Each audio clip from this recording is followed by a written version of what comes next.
Grab your rods and tackle box, folks, as we dive into the wild world of fishing. Get ready for some laughs, some fish stories, and a touch of chaos as we wade into the deep waters of fishing wisdom. Our guides on this trip are a know-it-all, a guy who desperately needs a haircut, and a man named Sam. In this podcast, this motley crew shares their knowledge, their latest fishing antics, and probably get into more trouble than they bargained for. It's a podcast as unpredictable as the sport of fishing. If you love fishing, then this is the place to be, because in this podcast, every catch is a big one. Every story is a keeper, and the only thing more legendary than the tales is the trio delivering them. Welcome to the Bait Tank.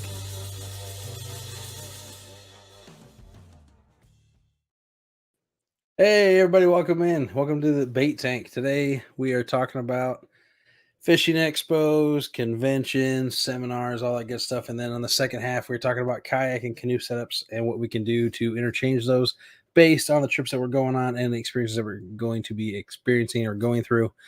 As usual, I have my two co-hosts, but we have a special guest tonight. I don't know if you can see her behind the microphone. My beautiful wife, Mrs. Yak, is joining us as well. Just you find her yet? Yep, there she is.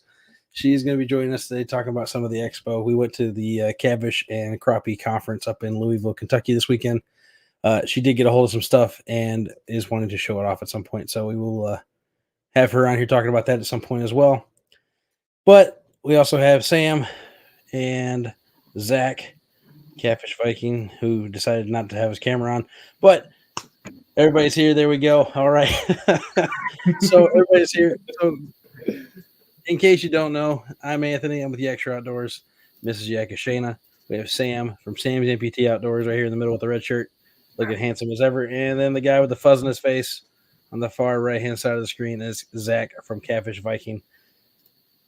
Hope everybody's doing well. Hope everybody had a good weekend so far. For those of you coming in, like I said, we're talking about conventions and what is good about them, what is bad about them, what you can get out of them as an angler, and then also later on talking about kayak and canoe setups. So looking at the chat, we have David Smith in the house. We have Travis Young in the house. Hello, hello. Cold Creek Fishing Billy is in the house. Obviously, Mrs. Jack's hanging out in the chat as well. Fishing with JBT. Hello, Hillbilly Hondo. Welcome in. Dale Hayslip. Wow, that was awful. You slipped on that one, didn't you? I did. Yes, I did. Catfish and Outdoors. Welcome in. Miss Lisa Swain is in here as well. Everybody, appreciate you guys coming in, checking us out. You are watching the Bait Tank. So, just to clarify, we went to this Catfish and Crappie Conference. It's a conference. What is a conference? Conference is a giant gathering of people sharing their knowledge or their love or their desire, passion, whatever descriptive, colorful words you want to use for that about a certain topic. But what can we get from a convention? What can we get from a seminar? What can we get from a trade show? I mean, there's all kinds of different ones out there depending on the subjects you're in. Zach here is his job for a living. He actually sells reptiles at shows and stuff. He's actually at one this weekend. He's actually tuning in from his hotel. Wait, it's not. There we go. There it is. There you go. And then I know Sam's done several. He's been to several gun shows, not necessarily any fishing shows or expos, but I myself have been through. I've actually been to 2 this year already. We went to the Smoky Mountain Expo in East Tennessee, a month and a half ago, and then to the Catfish and Crappie Conference this past weekend. And, yesterday, I should say. We left there this morning. So, but conferences, like I said, you group of people, you talk about stuff. What can you get at a conference? Sam and Zach, why don't you tune in and tell us about some stuff that you guys know you can see at conferences and trade shows and such. Don't be shy. You can be in debt really fast at one of those things. That's for darn sure. I remember, so going to a gun show up here, there's like 50 tables. I went to Virginia Beach and there was like 800 tables, and I was just kid in a candy store. I spent 10 hours there, spent way too much money. And just, I was like taking notes of like, all right, things that I want, things I can never afford. And it was basically the same page. There were just a lot of cool things, like ideas that you can get for later down the road. Like when thermal, I remember thermal hunting was just becoming up and new. they had a bunch of scopes like that. And still now, like a decent scope like that is still like $2,000. So, you know, money can go by fast. That's the main thing I remember is self-control. All right. And what about you, Zach? Let's speaking of what you had mentioned money, Sam. There is a poll out there, guys. If you guys have been to an expo or a conference, we want to know about it, yes or no. There is a funny answer out there as well, specifically relating to the comment about money. That is definitely my wife and I. We've definitely spent some dollars at some of these things before. It's fun though. I mean, I'll talk about more in a minute, but you get to see new stuff, talk to new people, all that good stuff. Zach, you from a seller perspective or a vendor perspective, what do you get out of these? By the end of the day, you're just done peopling. I'll just put it that way. You get about the same question 200 times. You're just done peopling Yeah, by the end of the day. That is fair. That is And definitely fair. I mean, show your vendors respect. That's the biggest thing. Like, we have people that are rude, and I don't put up with it. I did when I first started. I'll kick you off my table, but just be respectful to your vendors. That's your biggest thing, and listen to what they have to say, because 9 times out of 10, they have that product or make that product or something like that, and they know what they're talking about. And they're willing to spend that time to teach you something. At least take notes on it. That's fair. Welcome back, Sam. Was you DC for a minute? Amanda's in the back over there behind Zach, brushing her hair. Looks like she's looking fantastic as ever. Hello. For those who don't know, that is Mrs. Viking. Like I said, they're tuning in from their hotel today. So, some more hellos. Welcome in. Wannabe, welcome in. Who did I say? I saw Russell. Russell was in here as well, I believe. So yeah, you guys are welcome in. If you got any questions, be sure to put them in the comments. We'll answer as best as we can as we go. I got a question for you. Sorry, man. I didn't mean to cut you off. What you got? So I know all the expos that I've been has mostly been firearm related or hunting, just because it's bigger up here than fishing. Whenever I go to one of these shows, I always bring like my own gloves to actually show like if there's an antique or something, like I'm actually kind of serious. That way, I don't leave oil on things. Like, is that just? Do vendors actually like take that as like a sign of respect, or is it just like, oh, they're kind of like, I don't know. My biggest thing as a vendor, just in the reptile world, I'd rather you ask me to pick up one of my animals and look at it than just grab it. Oh yeah, for sure. Because I've got animals on my table. It'd be the same with guns and fishing stuff. Some of it's not worth that much. Some of it's in the thousands. Yeah. You drop that $1,000 animal, you're paying for it. Like today, I had someone just like reach over to the table and just try to grab the gecko that's in my hand, and then I, kind of like pull it back. I was like, okay, let me explain what this gecko does. So if he jumps or whatever, it doesn't scare you, and you go, She peoples a lot better than I people. Yeah, I mean that makes sense. If you're dealing with stuff that costs a lot of money, I mean, you as a seller, obviously you're wanting to protect your product, but you as a buyer too. I mean, if you think about it, if 100 other people reach for it and touch it, and somebody dropped it before you get to it, and they say it was the last one or something, well, then you missed out. That's happened to me actually. It's not. I think generally speaking, if you treat everything as if it was your own, like you treat like you'd want it to be treated, just general, I guess I would say common sense, right? But who knows nowadays, right? But I mean, you're gonna be better off. I have a comment. What you got? I will say at the fishing expos, in some ways, it is encouraged to pick things up and kind of fiddle with them. Like your rods, you want to get a feel for it before you pay for it. Otherwise, you may not buy what you're looking for. Well, that is true. But of course, they want you to be respectful. Don't be flinging it everywhere and stuff. Some things they prefer, like the individual plastics, for example, you wouldn't want to pick those up like by a handful and then toss them back in the container. Well, right, because anywhere about them falling apart. But that just goes to show that it's really based on industry difference as well, right? Yeah. Because obviously, if you're at a gun show, you don't pick up a gun without talking to somebody, because obviously they don't know if you've had any kind of safety training with it at all, and you could be pointing at people, and heaven forbid You would be surprised. I said I would. That's what I said. I'm not saying Yeah. but like I'm always respectful for vendors because I have to deal with 1,000 people a day. I only have to deal with this person for like 5 minutes. So it's like, hello, sir. Would you mind if I pick this up? If it's like an older, like vintage rifles or something, I was like, would you want me to bring gloves? I have a pair, because I mean, some of those things, like a trench pig, just using this as an example, he had a $25,000 tag on it. So it's, yeah. It makes me cry a little bit over here just thinking about that, man. That is like, and she's sitting on a table. I mean, not the case. I got to pick it up, so but I was gloved up too. Sure. I would never touch it. But so we went to this Catfish and Crappie Conference, and yes, there was, I don't know, probably half the vendors there had rods. Oh yeah. And they're out there like, hey, go ahead and pick it up. Go ahead and pick it up. Well, obviously they're operating on the assumption you're not going to be smashing tips against things. And you don't. Hopefully you're not dropping it, right? Yeah. Not that the fishing rod shouldn't be able to be dropped and be fine, but just the idea that it's a new product, and you want it to work for you. And then obviously there's another thing there. This one especially, with it being more of a conference as opposed to just a trade show, they do these seminars where every hour and a half they were announcing a new set. Yeah, something like that. And in this one particularly, they had two stages. They had a catfish stage and they had a crappie stage. And so there was different people, various tournament anglers, various vendor owners, stuff like that were going over stuff that they learned or stuff they experienced or the new products and whatnot.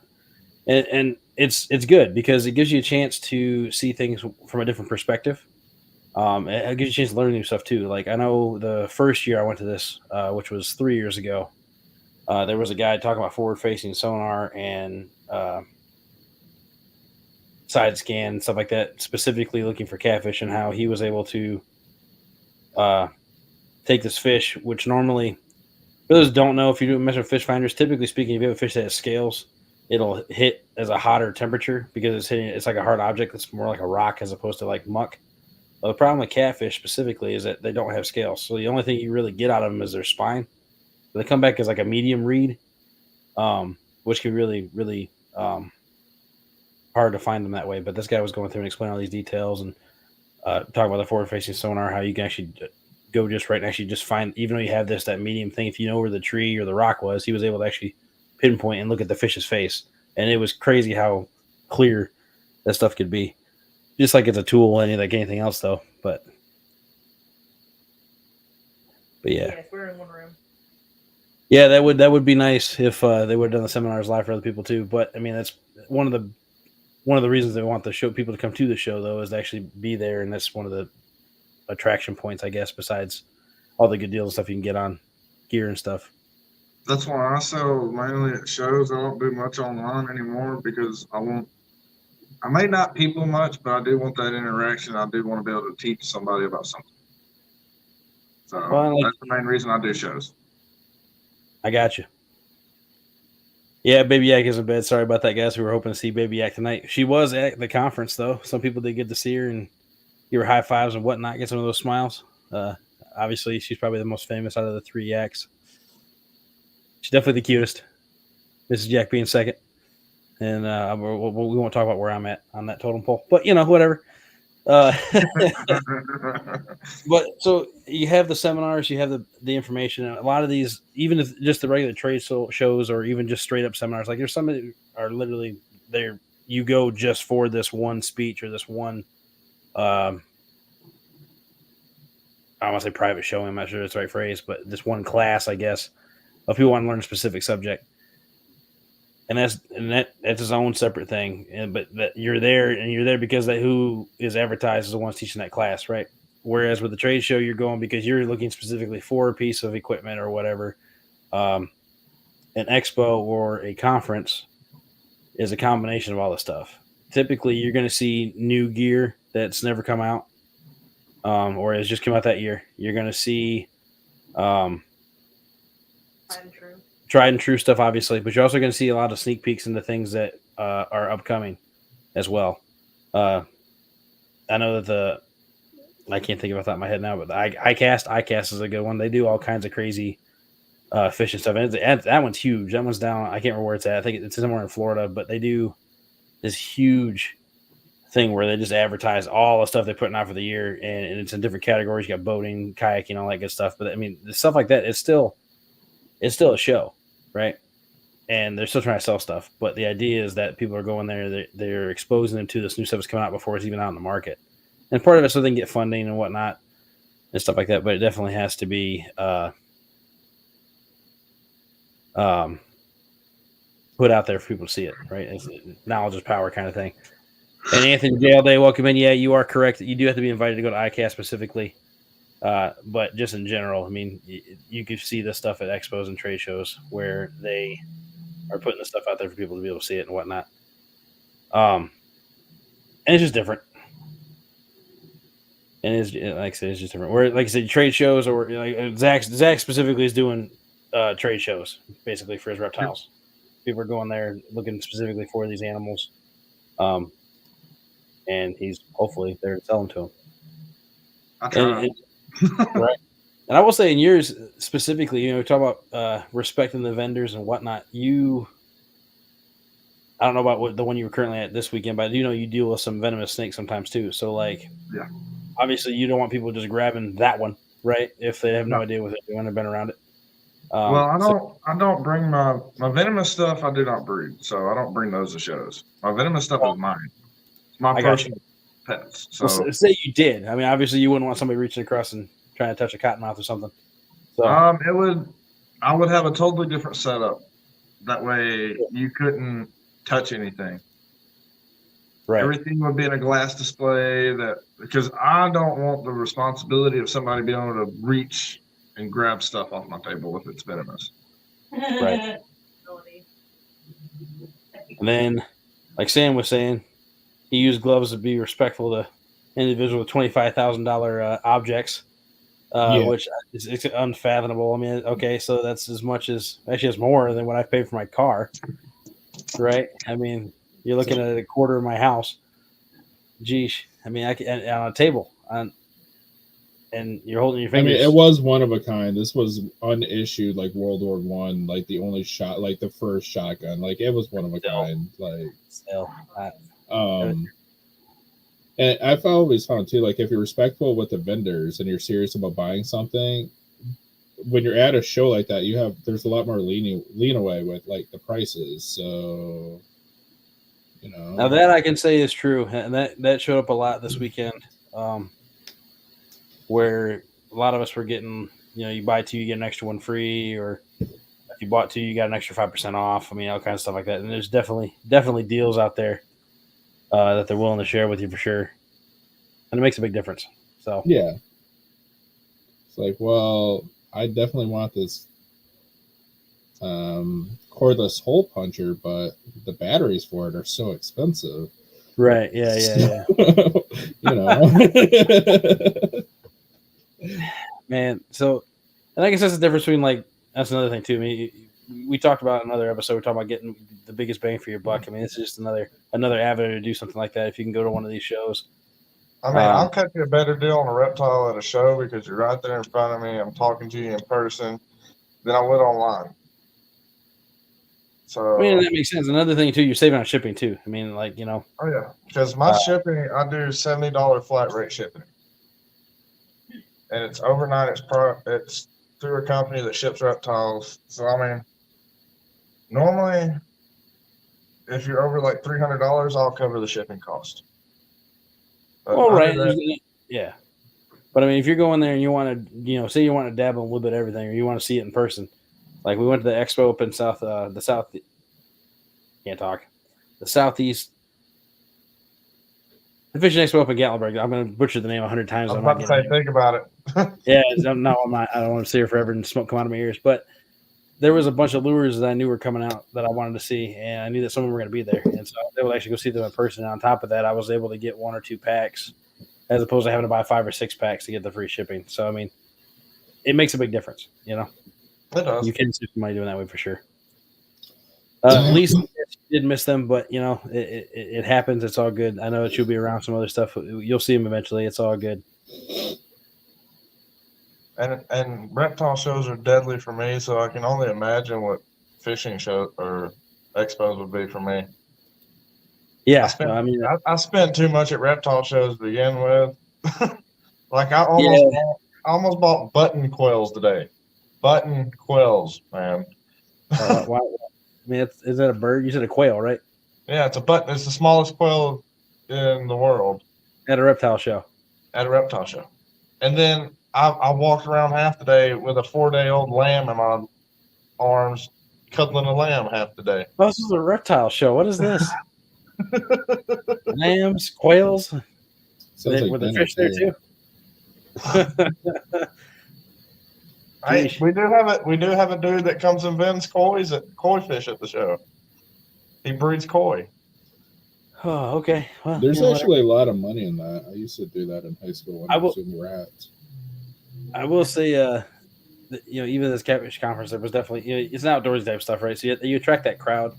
They were doing raffles for some guns and stuff this year. They did some last year. I was there too, and they do raffles for other stuff too, not just for fishing gear. I've seen them do it for wood carvings or, stuff for your car, stuff like that too. I mean, there's definitely stuff out there to do, and a lot of these things. So I was talking to Shane about that today. Actually, a lot of the way they price these things, the kids get in free or get in a lot cheaper, and it works out good because if you're say you're married to someone who has absolutely no interest in what you're doing, but your kids want to go, or you want to go, but the only way you can go is if you take your kids. Well, you still can, and there's still stuff there for the kids to do too. I mean, they had a casting contest thing. They even had a cornhole thing. They had a bounce house. Yeah, I mean, my daughter wanted to go in that bounce house so bad, but she's too little. And those kids are so big and so rough. I was like, I can't let you go in there. But they're also trying to get kids into the community and into the community. It's a great way to get kids involved in being outdoors and having that financial strain on parents getting involved in this kind of stuff. It's like the people I'm contracted to for the reptile shows, 12 and under gets in free. Right. Well, with this CatCon, they call it for short, but the Catfish Conference, it was 16 and under were free. Under 16. Or something. Yeah, it was worded like something like that. But yeah, it was significant amounts. I mean, literally, all of my kids I could take with. I only have one, but I'm saying, say I had 6 kids. Well, I now have something I can do. It only costs me money, and they can still get in, and I still get to go look at all the stuff and whatnot. So it works out good. It's definitely, like she said, a good way to get other people into the sport and exposed.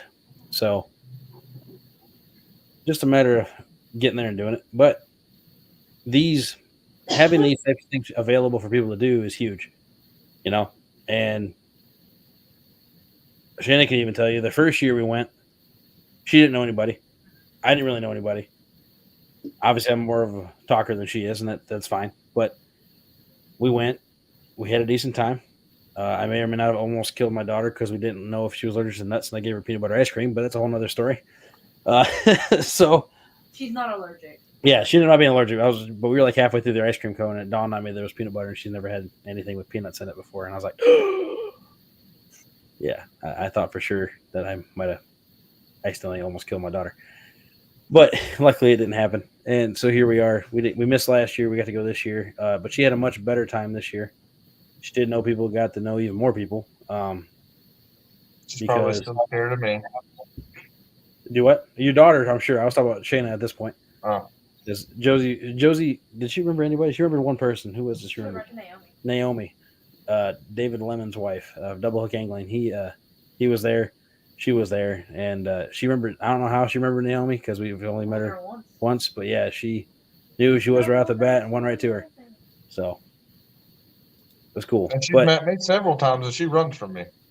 That's because your face. It's the hair on the face. I'm telling you, man.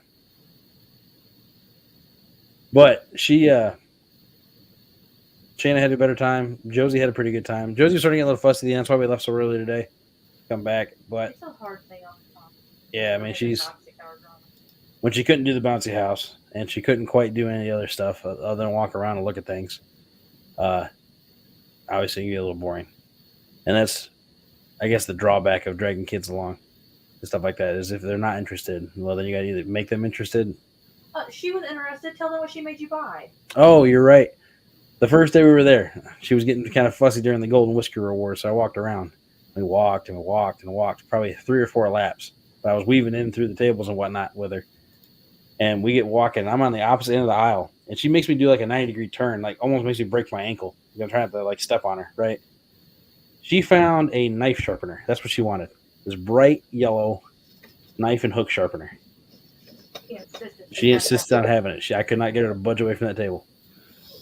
Reaching, fussing, all that good stuff. Like basically climbing up my leg, trying to get behind me to reach it. And that's what she wanted. So She was interested in the rod. She was interested in the reel. She was interested in the plastic. I mean, it's just that with her age, she's limited on the things she can enjoy there. Next year will be more fun for her, I think. It will be. And we're actually hoping to get her. We're actually working with her on a Jack in a Box right now. It's a Jack in a Box, but it's got a billy goat that pops out. It's got ghost inside. Kind of cute. But anyway, but it has that reeling motion, so we're working on that. So hopefully she'll be maybe fishing and reeling some fish this summer, but we'll see. But back to the whole trade show thing, reeling it all back in. The whole point of this is that you get better deals on stuff. You get to meet new people. You get to meet some pros, both pro staff and actually like tournament anglers. There was a ton of them there this year. There was a ton of them there the first year I went to, but there was definitely seemed to be a lot more of them this year. And then depending on the group that you're with or the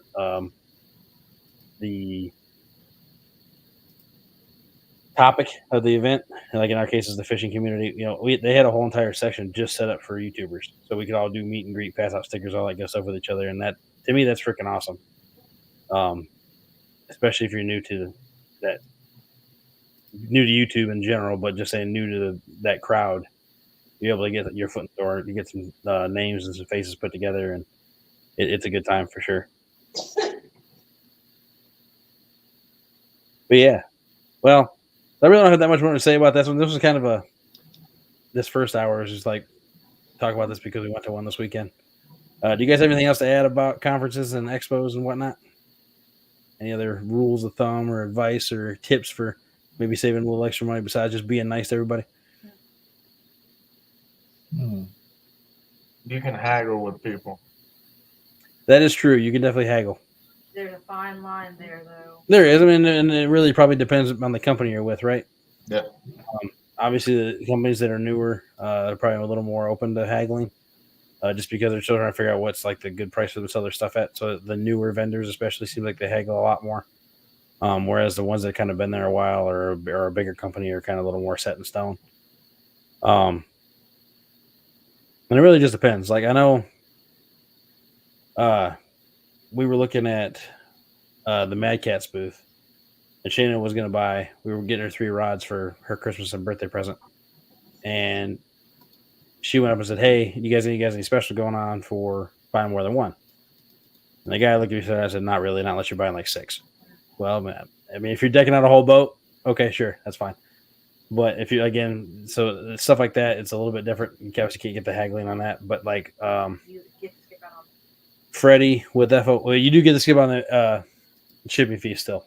So you still get a discount. It just may not be as much as like somebody else. Like I said, FOA was there this year. He was willing to haggle on stuff if you're buying a bunch of it at once. And he was doing it wasn't like you had to buy 5 rods. It was like if you bought a rod, the second one you got $5 off. No. You bought 2, you got 5 off the third. Sorry, whatever, something like that. Either way, you didn't have to buy a bunch of them to get it. And then if you're buying terminal tackle, he would cut you some slack too, depending on what you got, which is cool. And then Guard Dog, they were showing stuff different. They actually letting you touch the stuff 100% and actually like test it out and everything before you buy it. Awesome. It was pretty cool. And I mean, there was a ton of stuff out there too. And there was a ton of crappie booths that had hand poured plastics, and they were literally like letting you look at them. Like, here, go ahead and take a look at this, touch this, see how this moves. Stuff like that, which is cool. And a lot of them had the little water tanks to actually show the action of the lures and whatnot too. So, I mean, there's definitely something to be said for going to these shows and seeing it firsthand. But it also, in our case, like I knew that I wanted specifically a couple of things, and Shayna knew that she specifically wanted to get a couple of things. So with that being in mind, the first day we went there, we literally walked laps to see what all was available, make sure there wasn't something else we were forgetting about or that piqued our attention more. And then at that point, we went across all the booths looking for the best price. Because there are some that carry the same stuff, a different deal going on. You just have to go around and ask. And you'd be surprised on necessarily which ones actually had the better deal too. Sometimes it wouldn't always make sense, but it was definitely different. And I will say that was bank fishing fish. Talking about some guy was trying to sell them dip bait. There was six companies, I think, that were selling bait there. One that had they claimed the original cheese bait. Then there was the Dark Waters bait, which did different types of cut bait that was prepackaged. There was another one there that was selling Asian carp that was flavored with different stuff, which I thought was cool because, you know, obviously Asian carp are a problem species here in the States. That's something to do with it, at least. Instead of wasting or putting in fish sticks. So yeah, that was kind of cool to see too. I mean, it's just different stuff. But then there was another guy. There was a lot of different people selling pre-made rigs, but there was one booth in particular that sold some. It was like a inline tubing dragging rig, which was interesting. Wasn't really my cup of tea. I wouldn't be opposed to trying it sometime, but I didn't pick any up this year. But there was definitely some different things out there, and it's a lot of the stuff I would not have heard of or saw unless I was there. You know, you had to walk by it and see it, or be told about it by somebody else in order to know about it, kind of thing. So there's definitely the pros are going. You usually get better deals, at least saving on shipping if nothing else. You can haggle on some things. You're going to find something that's new, and you're going to make a lot more connections, which as a YouTuber benefits you greatly, and just as an angler can benefit you greatly, meeting new people, finding more fishing buddies, having a contact in an area. Like if you were there's people that came from across the country to see this. So like I wanted to go to Texas for something. Well, now I have somebody down there I can talk to and maybe try to get some more info from because I met them at this. I know they're at least a somewhat decent person. They like fishing, right? They got to be somewhat okay. So, you know, there's benefits. And the cons obviously being you have to drive to these expos. For us, it was a 5.5 hour drive, I think, up there. That was pretty rough. But other than that, it wasn't too bad. 5.5 hours ain't that far. No, not compared to 24 hours to Reno and back with nothing but ice storms. I mean, I'm not complaining. 5.5 hours wasn't that bad, but I mean, like for somebody who only, you know, maybe drives 30 minutes max a day for work or something.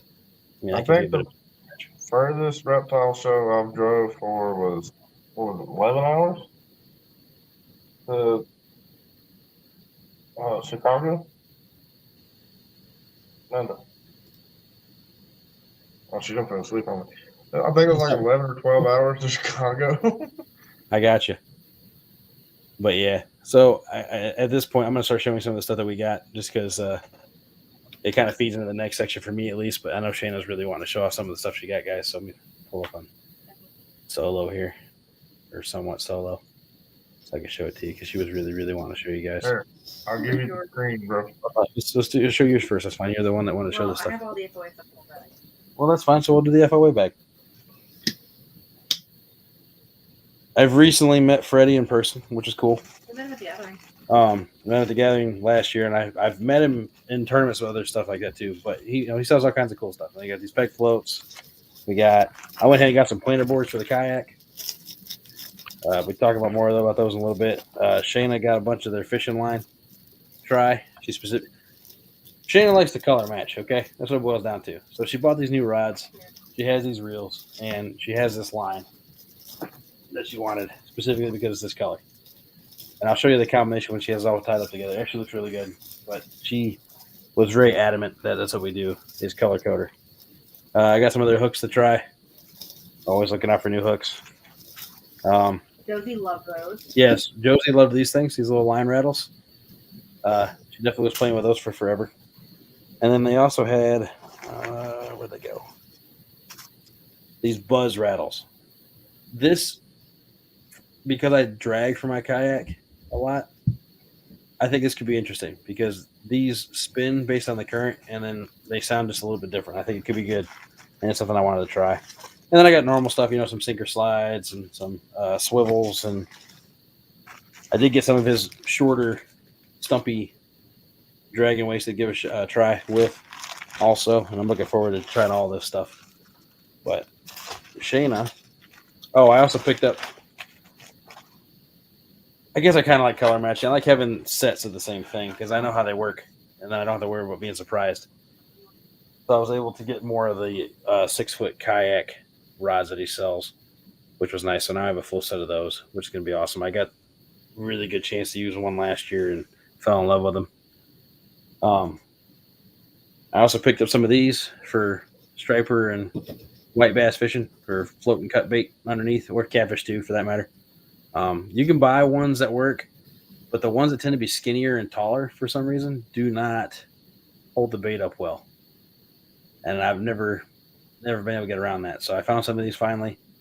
The only ones I've been able to find that are like this, I don't like buying them at Academy and Bass Pro because they're popping corks, which are fine. I've used them in saltwater. But if I'm buying that and I'm paying, 5 times the price, I don't want to cut all the metal wire out of it to make it work. So I was able to get some of these, which is nice. Shayna went ahead and got these to try. We have some good friends in the guard dog community. So she wanted to get some of these to try. We do fish some waters that tend to have a lot of smaller nuisance channel cats. So we're looking forward to trying those out. We're actually going to try them all out tomorrow with her new rods. She had those all color coded too. And another nice thing, so we're talking about skipping shipping, right? Obviously, if you're buying sinkers at the store, that's all fine and dandy. If you're buying it at one of the big box stores, you're probably going to be limited on the size you can get to, right? Catfish Conference, there's a couple different booths that sell sinkers. This one in particular was the sinker shed. I was able to get a whole entire bag of 8-ounce disc sinkers for significantly cheaper per sinker than I would get online, and I didn't have to pay any shipping at all, which made it even cheaper. Because lead's heavy and it takes forever and costs forever to ship. So, I won't lie, I haven't paid for a sinker in like 6 years. I just make my own. There's nothing wrong with that. I mean, if you can make them your own, that's fine. I wasn't able to do that. Oh, this is another thing. I've never heard of this. This is definitely something I'm going to try this year. And I knew that this could happen, but I never thought about just making a strap. So Zach and I fishing from a kayak. If you're catching big catfish and you need one to stay still, you tie what's called a tail loop. Or in this case, you buy a cat strap. It's literally a Velcro strap that fits around the catfish's tail to make them chill out. I bet that's a little more safer on the catfish than a rope. Probably, but then on top of that, these ones they sell them in packs of 3, and they're color coded for tournament anglers because they'll have one that's smaller and 2 that are bigger. Because a lot of the tournaments that keep the live fish, not just to catch, photo, release, do 2 over and 1 under. For those that know what that means, it's 2 fish that are oversized and 1 that's smaller. Because a lot of states only allow 2 fish over a certain size. So the color coded so you know which fish is which too, which is pretty sweet. But in my case, I would just be taking one of the large ones for safety reasons. But I thought that was pretty cool. And I wouldn't have known that existed without going to CatCon and seeing it. That lady was really nice to talk to too. We've got some bait towels. We got a Catfish Conference bait towel. I think that's what we got. I think it might have been it. A bunch of stickers in my rod. Yeah, we did do a bunch of trading stickers. Got to meet a lot of good people. I'm going to show her one of her rods because she's really proud of this. Make sure you hand me the one that's not going to fall over. Slide the middle one over. And then just hand me the reel. That way we don't stick it in the fan. But she got the new Mad Cat. It's called the Fins, which is the teal and orange. That's really cool. Orange, right? I like that one. First, we got our Chinese brand that we really love. I'm not going to try pronouncing it again. Bait runner reels, but she got the Freddy FOA gold line to go with it. Looks really good. I hope it does her well. So we're hoping to try all that stuff, and it's all stuff that we These are my first catfish rods. can't buy local. And yeah, like I said, for Christmas and for her birthday, I was trying to get her own set of catfish rods that were hers completely and weren't mine or hands off or anything, hand me downs or anything like that. But yeah, so obviously, again, I know this is supposed to be a 2-part show. It's supposed to be a 2-hour show, but this was going to be a little bit shorter. It's been a long weekend. We've been traveling all weekend. So we're going to go into the next topic. We're going to take a 2-minute intermission. So kick back, get some drinks. If you guys need anything, go use the restroom if you need to. We'll be back in a minute. And we'll keep on rolling with the party, talking about kayak and canoe setups and what we can do to make it easier when chasing different species or going to different areas. So we will be right back. See you guys very soon.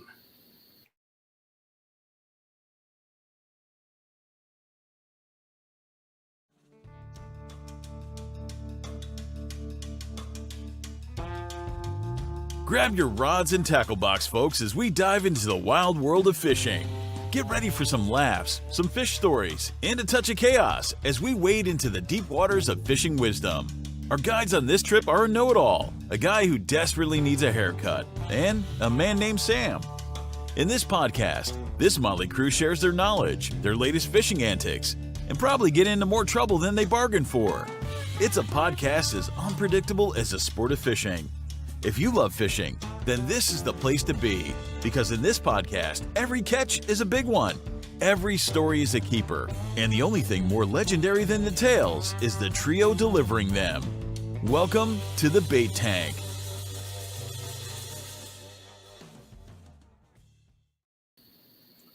Well, welcome back. Like I said, we're doing a couple-minute intermission for people to get drinks and all that good stuff. We just got done talking about conferences, expos, seminars, and whatnot. Kind of the difference between all those, what you can or can't get from those. How pretty much no matter what, the pros outweigh the cons and all that good stuff. Oh, okay. Mrs. Jack will be retiring, so for y'all that want to say goodnight, there she is. She's coming to get her phone charger, and then she is going to bed. So, yeah, baby Yak's already asleep. Mommy Yak's going to sleep now. I'll be following behind very shortly. I'll be chatting for a little bit. But she'll be in the chat if y'all want to keep chatting with her. Feel free. But yeah, so the next half, you know, Zach and I especially, we fish out of the kayak a lot. It's kind of our forte, our thing.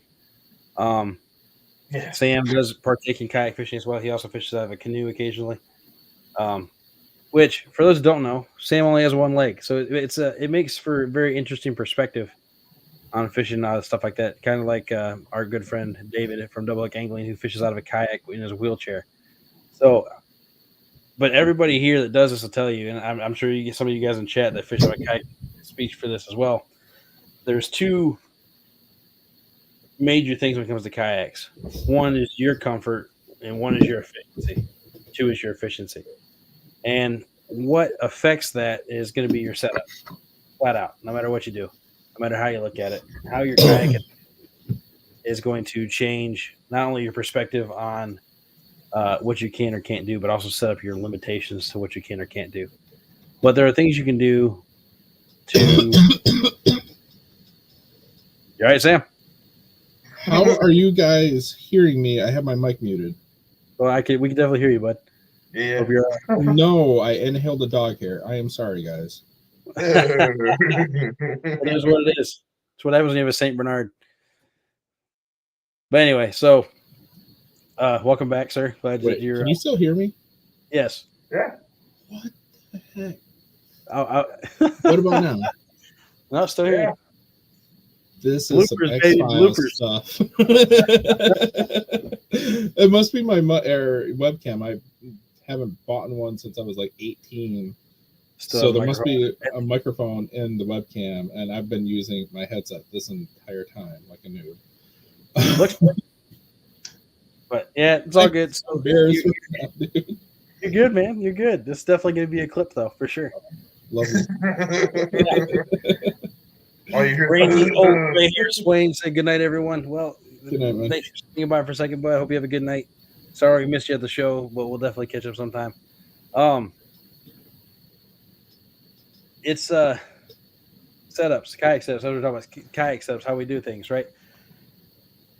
For me, I do multi-species. Zach used to do multi-species. Zach's primarily catfish now, but even he has a setup that he'll use for different types of catfishing, anchor fishing, Yep. shallow fishing, deep river fishing, lake fishing. I mean, it's all gonna be a little bit different.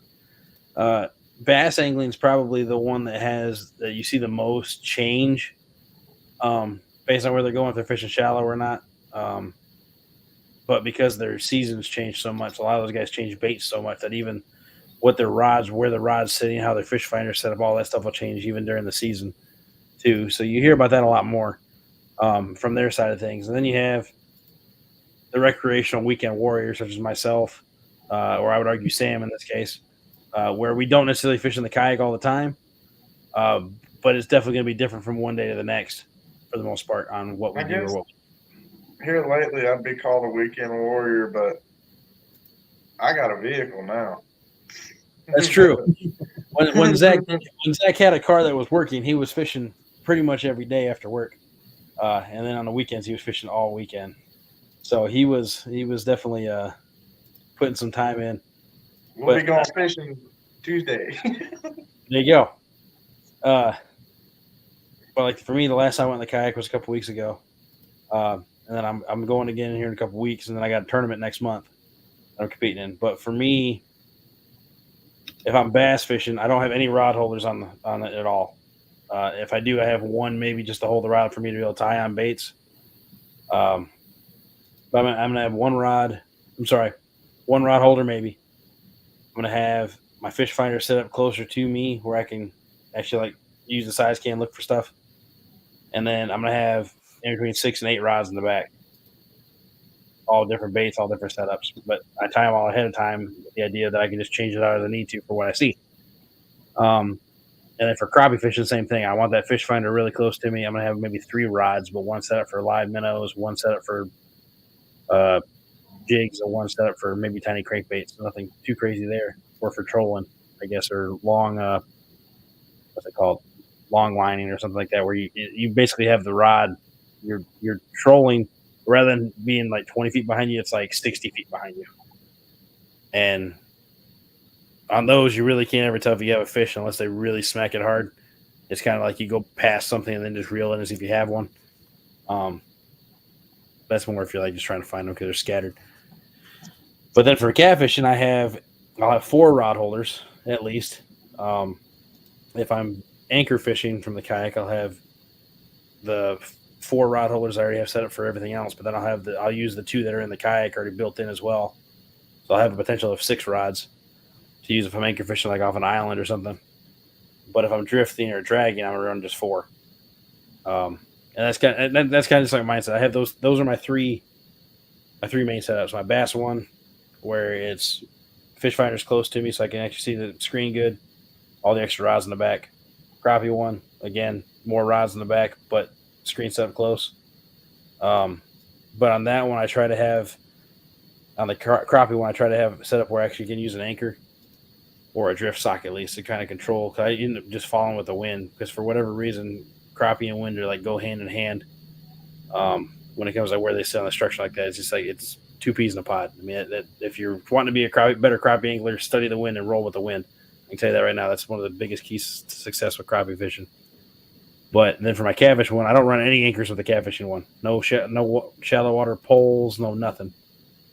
I'm running just the pedals. I'm just actively fishing as best I can and rolling with it.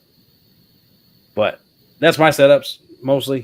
Very little things. And like I said, when we get a little further into this next half, we're going to talk a little bit more about changing things on the fly.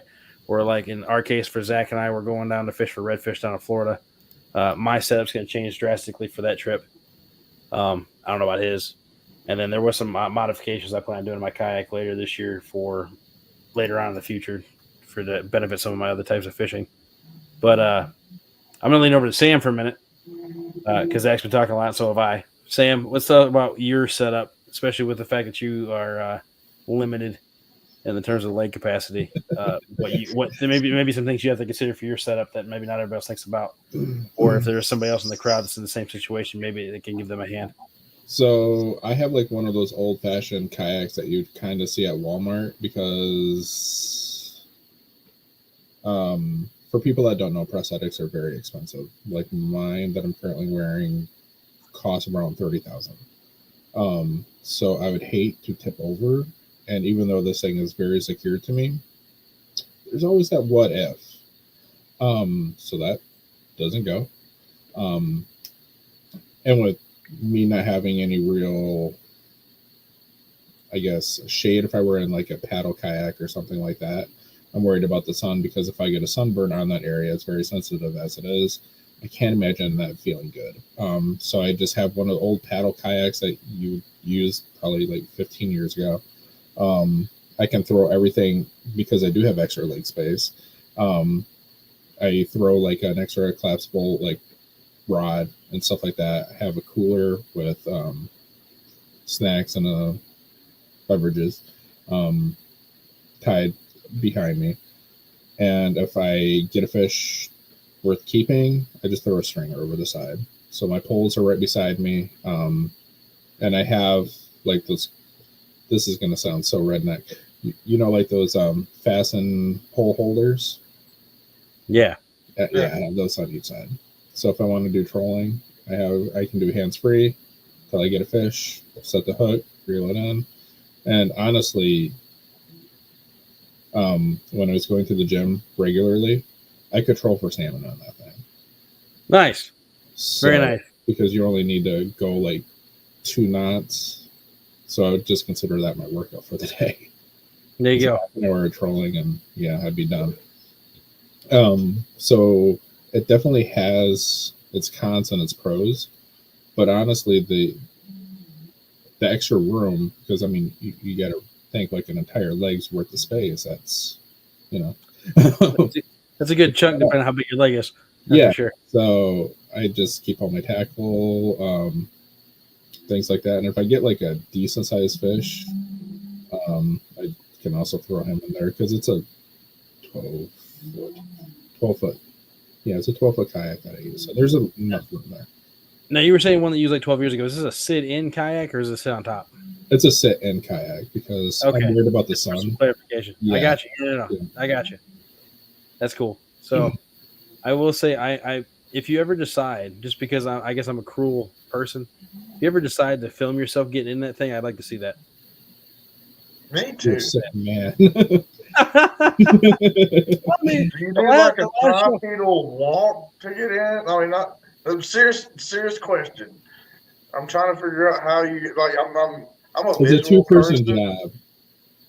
Okay, I got you. Okay. Because I'm a visual person. I'm sitting here. I'm thinking about you bent over on your hands and got that 1 foot just a kicking trying to get in there. So I have to wear shorts when I'm doing this too because this thing, I'm wearing PJs right now, but it sits all the way up here, like up my thigh. So, you know, has to be warm weather. I'm very limited. I like either that or I could have like a blanket or something in there. For those that don't know, Sam is starting his channel. It's called Sam's Amputee Adventures. He has 0 videos on that yet. If you're interested in seeing more of his stuff, make sure you put comments on it, get him going. I don't know if he's just not motivated. I'm not sure what the deal is. He just hasn't done it yet. We got to get him going. With my situation, it takes 2 years after an amputation to fully heal. So I'm on very strict medical restrictions. And this is something like I had a little whoopsie, like just a little mistake, and I broke my leg. And that set the healing process. Like I got lucky. I could have had another amputation on the same leg. Oh, wow. And it came that close from that. And that was just me being a little bit too confident. So I have to take my restrictions very seriously. And I decided to make this channel while I was in recovery. Actually, I think I was talking to you at that because you were. Yeah, I was binge watching your videos. I was trying to keep motivated because I was in bed for 4 or 5 weeks, not being able to do anything. And I realized everybody has 2 feet. There's no, like, I feel like I would have like a neat little, I don't want to say advantage, but I could reach like a different audience. And so you definitely have a unique niche for sure. Yeah. Sam, I'm going to buy you a peg leg. So I'm worried about one of those. You got to think like you're putting your entire weight. Wouldn't stick. Yeah, wouldn't stay. Yeah. So I thought about it. I'm like, no, it takes me a good like week or 2 just when I switch feet because that has happened. And my new one is a lot more narrower. I was walking like I was drunk for 2 weeks straight. Just like, I can only imagine you with a peg leg now. We're going fishing if that happens. I promise I'm not a mean person, Cat. I'm honestly curious.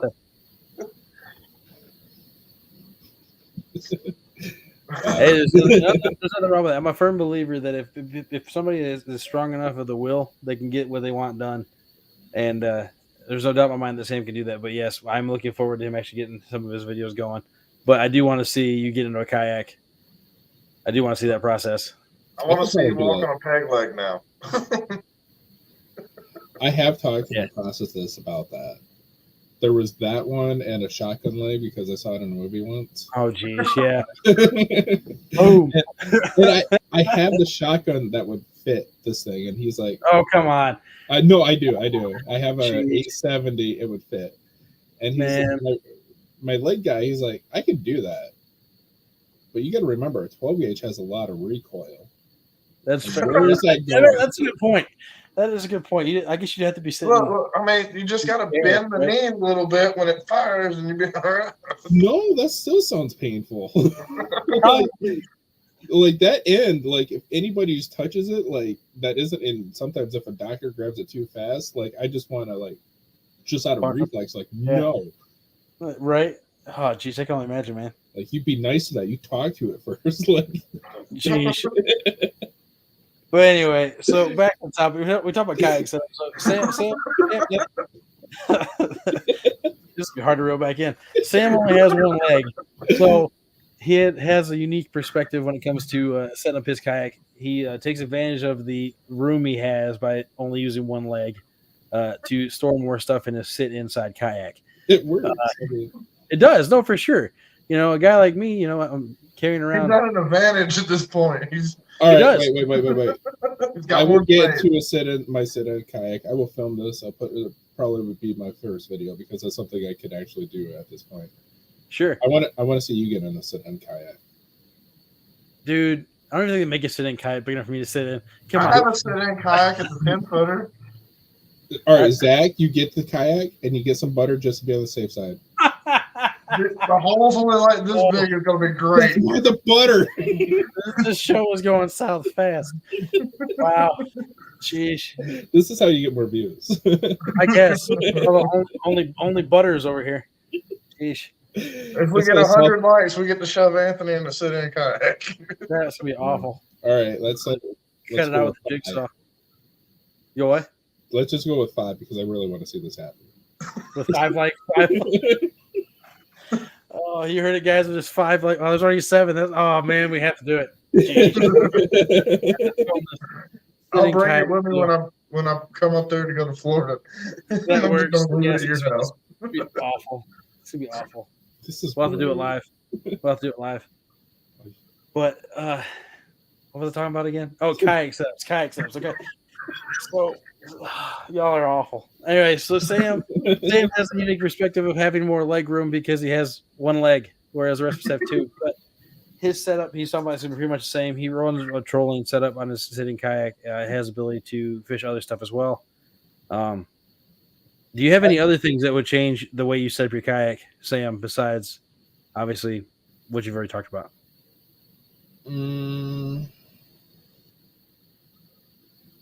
Not really, honestly. Like pretty much everything's been the same. I do need help because getting in, I just don't have the that I used to. Sure. And I will say, like, I have used my kayak for trolling, but I mostly use it to get into like the well, you've seen some of the log or like river systems that we have here. That's impossible to go through with a boat. Yeah. Sometimes just like an Indian River where I'm from, there's places you can't, not unless you get waders, and then you got to bring those like a mile if you're going to walk. Yeah, I remember some of those spots. Hillbilly Hondo says he sees a Whisker award coming our way next year for that video. I see a lot of shorts coming from this episode. Probably. So, what is a Whisker award? Okay, so the Catfish and Crappie Conference we went to this past weekend, they specifically it's hosted by Paul Meadow Cats. Kevin's an awesome dude, but it's the Golden Whisker Awards, and literally there's like 25 categories of things that could possibly happen. You submit your video clips or other people's video clips to that, and they get voted on. And it gets knocked down depending on the category. I think most of them get down to the top, the 3 favorites, and then those get posted again for the public to vote on. Um, Huh. sorry, let me rephrase. I think I had that backwards. It's set out to the public to vote on to start with, and then out of all those, the top 3 go, and then there's a panel that votes the best out of those 3, and then they actually get an award, physical award, like a medal or a trophy, depending on the one they get, at this conference every year, which is pretty cool. And it's on the Friday of the conference, so we actually got to watch that last night. There's a lot of good stuff. I have a great idea. We could do a side by side. I will just hop without one leg, and we could be like, who did it better? Like getting into the kayak. Oh man, maybe. I've seen Anthony get in a kayak. My money's on you, Sam. Oof. That hurts. Depending on how much butter you use, you might just slide. Well, I have a sit on top of the kayak. I don't need butter to get on that one. Okay. No, we're talking about the sit-in. We're talking about the sit-in kayaks. That's fair. It'll be interesting for sure. But yeah, the fire department on standby. Like, we'll never had to use the jaws of life for this before. Anthony, the whole of this kayak is tiny. Skinny thoughts, my friend. Skinny thoughts. Skinny thoughts. Yeah. All right. Well, I'm gonna drag you up here now. Goofy looking priest over there. I'm gonna talk about your setup, man. I know, like you said, I know we talked about earlier how you have a little bit different setup based on the technique you're using. But do you have anything major that you change differently based on specific things? And if so, what is that? Well, I went way overboard on rod holders.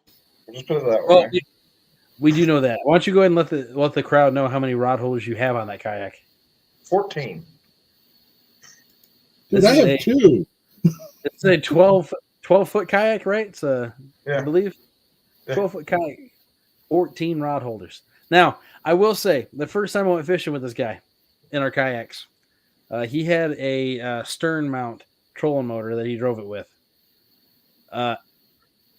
When he tangles. It is not something he can do lightly. I remember looking over, he's like, I'm good. And I remember looking over again, and he's half a mile behind me going, I'll catch up. Because then you see all of his rods are bent under the boat.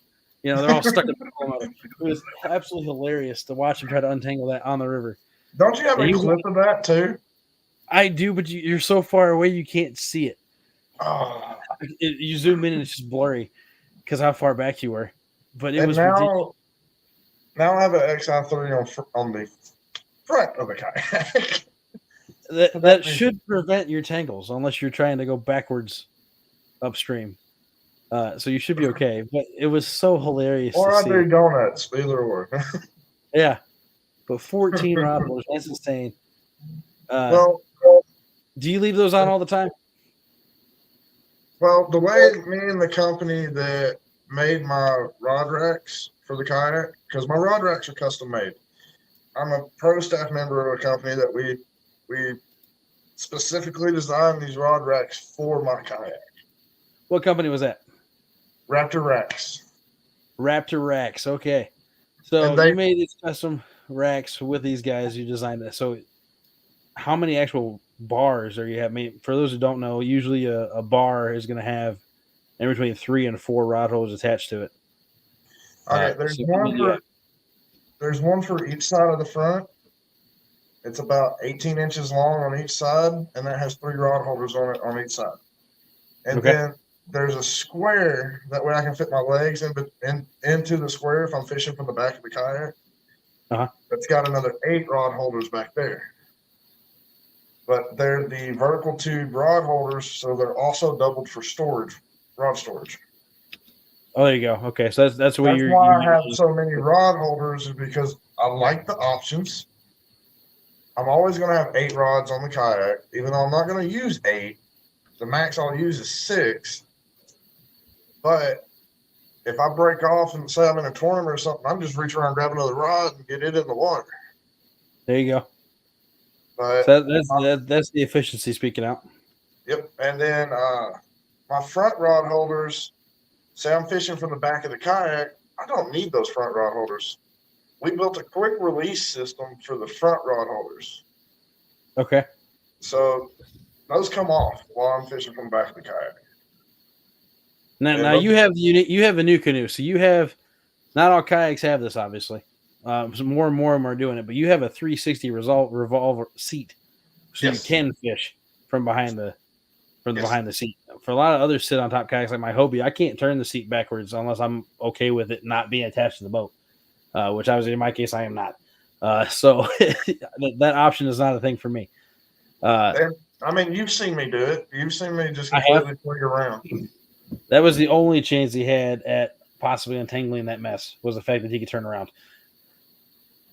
I mean, I turned around, pulled the trolling motor off the kayak and everything, and Yes, I remember. But you would not, it would not have been an option if you couldn't have turned around. You would have had to just go in and cut everything or whatever. even cutting everything wouldn't untangled it. I'd still have to take the prop off. Bank fishing adventures, that's a good point. Yet, so these sit on top kayaks are way more stable than you would think. And certain brands are even way more stable than another, even from brand to brand or even model to model. Stability can be completely insane. I know my Hobie is a triple pontoon style. I'm not mistaken. The new canoe Frontier that you're using is I don't think it's triple pontoon, but it's very similar. It's a very wide base. Yes. Base to length is where the stability comes into play. When I got my new canoe, we put it in a pool. And I literally got on my big self, got on one side of that kayak standing up and was jumping up and down. Kayak never flipped.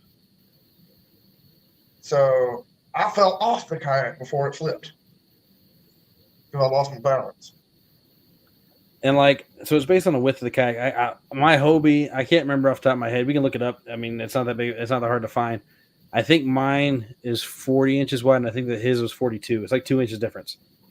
I thought mine was 44. So mine was 42, but it was only like 2 inches difference. Yeah.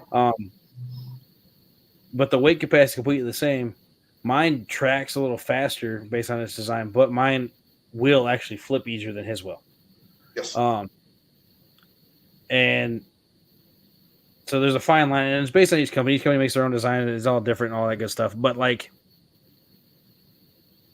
it's just something to keep in mind. It's actually very surprising how stable these things are. Think about it, John boat versus canoe. That's the easiest example I get for a lot of people. If you're in a single canoe, there's no pontoons there. It's literally just a singular tube. Extremely easy to flip. The sit-in kayaks that are like that too for whitewater rafting, they want those to be able to flip in a hurry, because if you flip it upside down, they want you to be able to flip back up so you can breathe, right? They're made to flip fast. But then when you start adding these extra pontoons, you go from, a little stick boat to literally a pontoon boat. The bigger it is, the wider they are, the more stable they are, and then the higher weight capacity too, which makes a big difference. When we're, I'm almost 400 pounds, and I'm hoping someday catch a 100-pound fish out of my kayak. So I had to have something that had at least a 550-pound capacity. And it very quickly automatically puts you in sit on top kayaks. It automatically puts you on wide kayaks. And then on top of that, the whole design is a major factor. So, yeah, you gotta think about all that. Yep. Makes a big, big difference.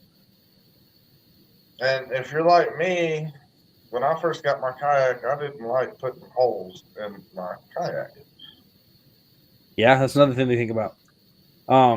And Hillbilly Honda makes a good point. They make outriggers to put on the kayak, but obviously dealing with that, then you're worrying about your turning ability and whatnot because of extra drag on the water and stuff like that too.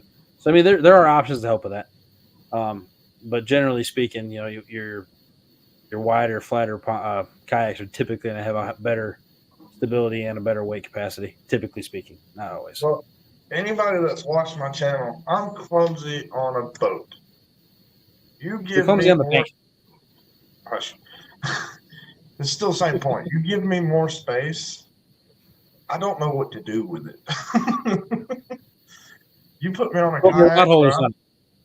You put me on my rig, I'm at home. Like, I know where everything is. It's just right there in hand's reach because I built a custom drawer system for my kayak. I've done all this stuff just to make it more convenient for me. And I've got it built the way I want it. And that's a big thing to think about. You got to really sit down and think how you're going to build your kayak. And it's a lot of trial and error too. Well, So anybody, what might work for me might not work for somebody else. I was about to say, and everybody's gonna be different. Everybody's gonna have a different setup that works for them. Everybody's gonna have a different preference. Obviously, left-handed or right-hand is gonna be different. For me, I like using my paddle storage. I get to be on the right-hand side because I am right-handed. It's just to me that feels the safest. You know, if I'm in a sketchy spot and I really need my paddle to turn or push off something, well, I can throw my rod in the boat and grab that quick, and I'm good to go. But it's much easier for me to grab my right hand than it is for my left hand. Whereas the opposite for me, if I'm using my anchor, it's on the left-hand side 9 times out of 10 because it's not. I'm hoping to be able to kind of just set it and forget it. I'm not trying to get to it in a hurry unless there's a really bad accident or something or a big wave coming because a barge comes through or something. But that's a whole other situational awareness issue too. I mean, you hopefully are never in that kind of situation. So this is just random. I guarantee it. My setup is a little bit different than all of your guys's besides of the obvious. I'm ambidextrous, so I have a left-handed rope for the left side and I have a right-handed rope for the right side. Hi, buddy. What's up? I'm 100% ambidextrous. I can do everything with both hands. I can't write with my left, but I can do everything. I broke my right hand and I was in a cast for like 8 months, something like that, because I knew this. Y'all are just showing off at this point. And yeah, so I had to teach myself. I can even shoot pole ambidextrous, man. I can't shoot pole with either hand. Like I'm not even. All right, note to myself: don't play pool with these guys. All right, let's see. Yeah, don't. That's not smart. I'm No, really. like I guarantee it, you'd beat me. Like I say. Trying to make sure I didn't miss any more questions before we keep going. I don't want to leave anybody feeling like they're left out here. But I will say I'm going to take a minute just before it gets too late here and before I forget. We do have the 500/1000 sub giveaway for the YakShore Outdoors channel coming up this coming Thursday. It'll start at 9 p.m. We are giving away a fishing rod. It's a TFR Catfish rod. It's actually that orange one behind my shoulder right there, that one. We're giving that one away along with a rod sock, along with a bunch of other gear, hooks, floats, all that good stuff. We even have a kayak tie-up rack we're giving away as well. Just one of the styrofoam blocks and rope for anybody who's getting into kayak fishing. Possibly have a chance to need to get that too. If you are already here and are already subscribed, then you do have a chance to get in that live stream. You do have to be a subscriber for at least a week to be able to get in. So the deadline would have been the 22nd, but just reminding everybody that's here, if you are subscribed, make sure you're there. You have a chance to win some stuff. I think it was like your third sub. I got a question. Like that. What you got? Yeah. So part of your giveaway, would there be a purple and black spinnerbait? Just curious. A purple or black spinner bait? There is not going to be a purple or black spinner bait. All right. There is not. I would just, bringing that bet on the dinosaur egg a couple weeks ago. Yeah, that's I got you. There is not. That definitely should have been something I thought about. I did not think about that. However, there is two. There's gonna be 2 gift cards. Winners pick on those for either Bass Pro Academy or Cabela's. So if you're just so savvy and you want one of those gift cards, you could get a purple or black spinnerbait. Wait, I'm eligible.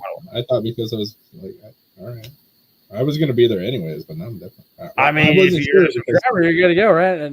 Well, I was going to be there anyways. I already got popcorn. But it's not pop. Oh, it's not pop, but Yeah, well, yeah. I can't go fishing and watch you.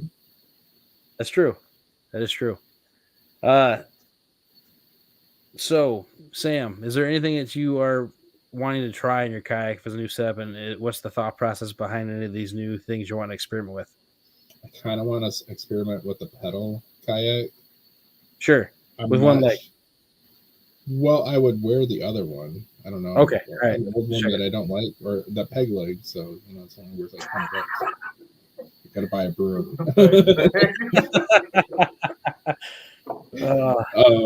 So that's something that I'm. What's that?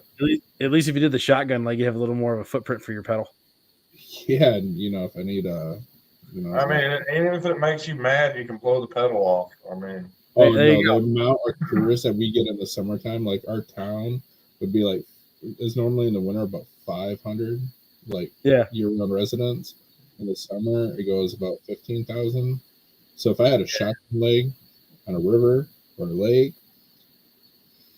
we can You'd be in trouble. for a co-host. But yeah, but sure, and obviously easier. That's true. Yeah, that's true. Just make sure they're out of the way in the first place, and you don't have to worry about getting held up. No, just like kind of like hillbilly fishing with dynamite, except for you just got to get shallow. Yeah, you just stick the one leg over the kayak and boom. What? I had Taco Bell before I went fishing. Leave me alone. Oh, geez. Brings a whole nother level of propulsion there. All right, Zach, you have a question from a fan. Hillbilly Honda wants to know, Viking, if you have any videos of your unlimited posted. He wants to see your rod holder setup. No, I can do one when I get home. You should. I think it'd be interesting. I know I need to do one myself. I do try to talk about and show what I'm doing when I'm actually out on the kayak, stuff like that. Well, I've got to finish buying all the rod holders first, because 14 that's true. You have the racks. You don't have the holders. Yeah, I got you. Is there anything you're wanting to experiment with in regards to either this upcoming Florida trip for redfish or new catfish stuff you want to mess with? And if so, what is it and why? Well, I built the kayak drag from it. I still haven't properly drugged from it, so I want to try that. Where I'm facing the back and actually pulling 6 rods. Oh crap! I was supposed to. About fell. My bad. Remember the whole no balance thing? He was about to prove the point right there. What's in that root beer you were drinking? Oh, geez. Root beer. 1 second, that scared me. But I want to try to bump this year under the dam in it. Now, that's one thing that I know I want to do out of the kayak, but obviously I'll have to do it facing upstream, which means I'm probably going to be doing it below Nickajack Dam instead of Chickamauga, because I don't necessarily want to try to thread the needle between the railroad bridge pillars while I'm not looking at it. That just seems like a bad idea. So that's definitely something I want to try this year too. See, I'm lucky in that point. I can be facing the right. Right. Yeah, the 360 seat. Yeah, for sure. Yeah. As for me, I kind of went over my setups for you guys earlier. It's pretty much the same for bass or crappie. If I'm needing to be able to read my side scan, then I'm gonna have that up closer to my seat for me. One thing I want to do with catfishing, because on those I'm typically following just a contour line, following a ledge, following a creek channel, whatever. So I'm actually I'm working to be able to have the fish finder actually up in front of me, so I have more foot space around my rod holders. Because one thing I found last year, chasing after these bigger catfish, is I was running out of room around my feet pretty quick, with that fish finder being right there kind of in the way in between 2 of my rod holders. So I'm hoping to be able to do that where the fish finder is actually up closer to my camera mount, to hopefully be a little more the opposite direction I did. I put my fish finder right beside me. Right. That's where I have mine now. But my 2 back rods that I usually drag with, the handles go under the seat. So if a fish hits it really hard, and turns that rod holder at all, well, then that fish finder is in my way, and I risk bumping it or worse, knocking it off into the river if I was to break one of the arms on it or something like that when I get that rod holder out. So I want to get that out of the way. So I'm hoping to do that. And then eventually down the line, I'd like to upgrade to a bigger screen, but just because I'm getting old, it's hard to see.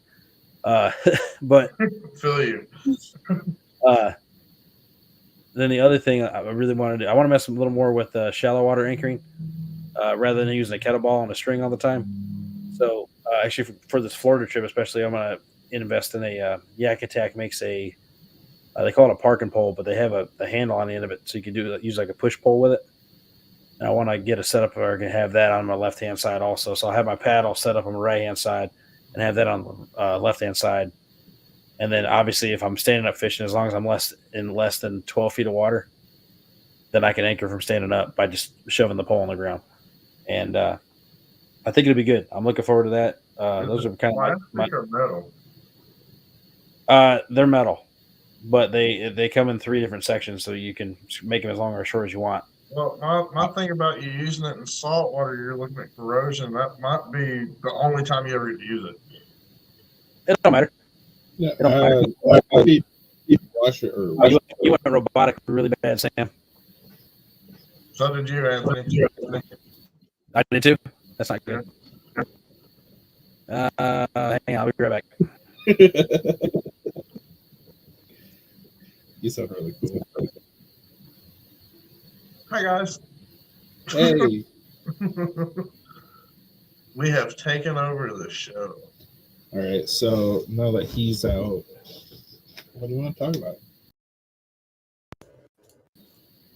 Oh, he's back, Sam. Am I still robotic? Yeah. What happened? That's not good. That's not good at all. It's your fault. Probably. Definitely, we were just by ourselves on the conference. Bear with us, guys. Yeah, I think we were fine till you came back.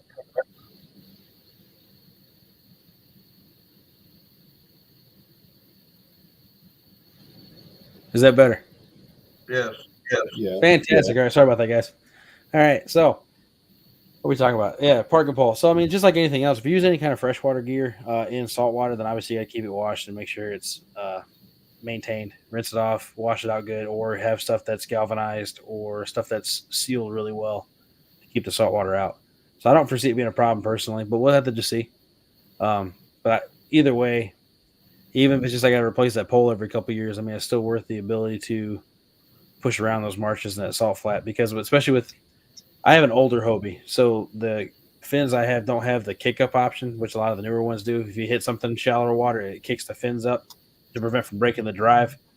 So because I don't have that option, I don't really want to have. I want to have another way to push around in shallower water, especially around oyster beds, or those bluff walls and stuff like that you end up with in shallow water sometimes. So that's those are my two big things. Like I said, I'm trying to mount the fish finder up further forward to be out of my way for when I'm fishing for catfish, because I don't necessarily need to see the great huge detail as long as I can see the contour line to follow it.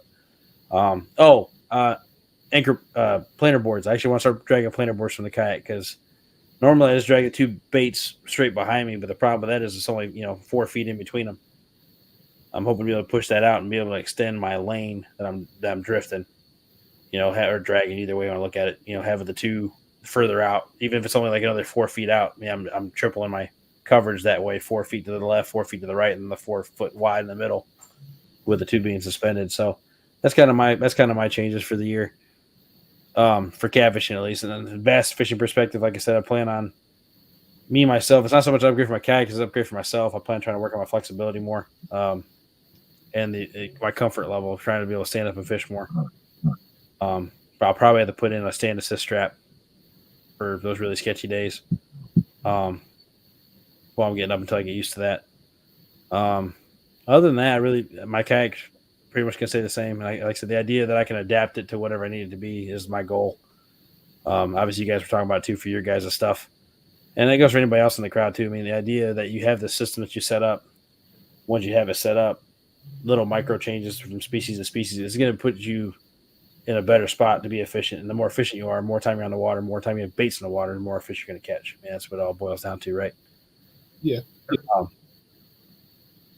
And with that being said, like I said, I know tonight's show is a little short than normal, but with that being the case, it is a long weekend. I'm tired as well.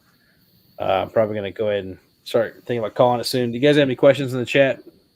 Definitely would be glad to answer those quick for you guys. If you have any comments, concerns, or even if you want to tell us a little bit about your setups, we'll be glad to hear about that and offer our opinions. If you had any ideas you need to run by somebody for a second opinion, we're definitely happy to do that too. But while you're typing those out, like I said, we got the giveaway coming up on Thursday at 9 p.m. We're giving away that rod, giving away a bunch of other stuff. It's gonna be good. Hope to see you guys all there. For those that were at the conference, I was out this weekend. Glad I got to meet you. If I missed you, I'm sorry. Try to catch you on the next one. Zach and Sam, do you guys have any final words on either today's topics or just something in general that the crowd know about? Hillbilly Hondo asked about how many planer boards to pull on a kayak. I pull four, 2 sets of planer boards on mine. If I'm not mistaken, Ryan Bortz also does 4. And there was somebody else I think that also did 4 from his kayak. I'm As only well. allowed 2. But until you learn how to pull planer boards from a kayak, I suggest only doing a set. But I only plan on doing 2 just because I don't want to mess with that. I just don't want to mess with that. I mean, I would have to put 2 more rod holders on my kayak, which then it puts the same problem I already have with the fish finder being in the way, because obviously the easy way to do is to space them in the middle between the front and the back ones. And yeah, I don't mess with that. See, with me being able to turn around, I can pull 6 lines out the back of the kayak, no problem. Yeah, nah, you can have that. You can have that. That's fine.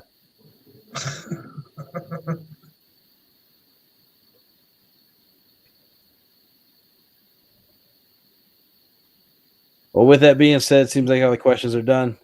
Thanks for coming in, guys. You've been watching the Bait Tank podcast. Today we talked about conventions, seminars, expos, even fishing. We didn't talk about that too much, but the idea that you can get it with these other anglers, get with these other vendors, see new stuff, get good deals on stuff, learn more things from people that may or may not know what they're talking about, just depending on who we talk about anyway. And it's for the most part, it's definitely a pro. Very little cons to those things other than maybe the drive to get there. And then we talked about kayak setups. We talked about all of our individual kayak setups, why we do it the way we do it, and if we were going to change things, what we were changing or why we were changing it. But the biggest thing from that, we just want to make sure you guys are aware that having a system, just like anything else, is going to make you more efficient.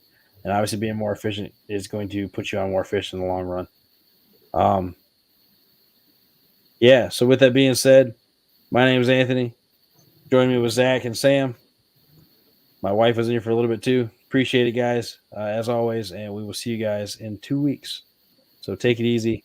If you ever need to get a hold of us, you can get a hold of me at YakShore Outdoors at yahoo.com. The email address is in the end credits. It's also in the description below if you need to get a hold of us for any reason.